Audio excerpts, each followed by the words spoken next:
கிட்டத்தட்ட ஒரு 910 நாட்களுக்கு மேல உங்க மண்ணுக்காக போராடிட்டு இருக்கீங்க.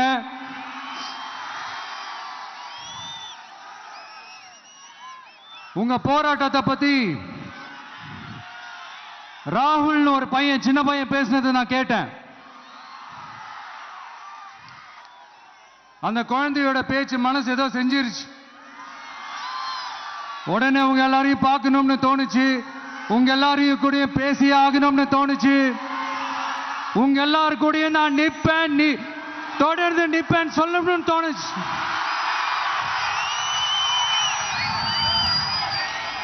ஒவ்வொரு வீட்டுக்கும் ரொம்ப முக்கியமானவங்க அந்த வீட்டில் இருக்கிற பெரியவங்க தான். அதே மாதிரிதான் நம்ம நாட்டுக்கு ரொம்ப முக்கியமானவங்க உங்களை மாதிரி விவசாயிங்க தான். அதனால உங்களை மாதிரி விவசாயிகளோட காலடி மண்ணை தொட்டு கும்பிட்டு தான் என்னோட பயணத்தை தொடங்கணும்னு ஒரு முடிவோட தான் இருந்தேன். அதுக்கு சரியான இடம் இதுதான் எனக்கு தோணுச்சு.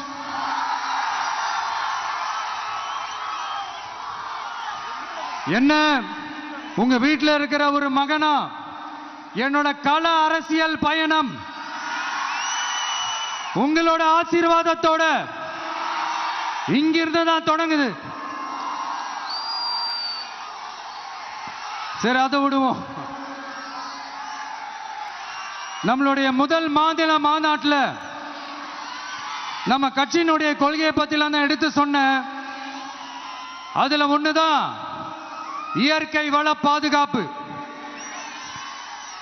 சூழலியல் மற்றும் காலநிலை நெருக்கடியை எதிர்கொள்ளக்கூடிய இயற்கைக்கு ஊறு விளைவிக்காத பகுதிசார் மாநில வளர்ச்சி பரவலாக்கம். இதான் நாம் அறிவிச்ச அந்த கொள்கை. இதான் நான் இங்க சொல்றதுக்கு காரணம் ஓட்டு அரசியலுக்காக இல்ல.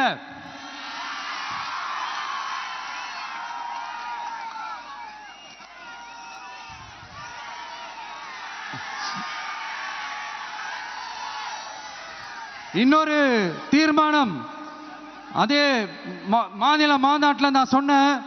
அது விவசாய நிலங்கள் பாதுகாப்பு கொள்கை தீர்மானம்.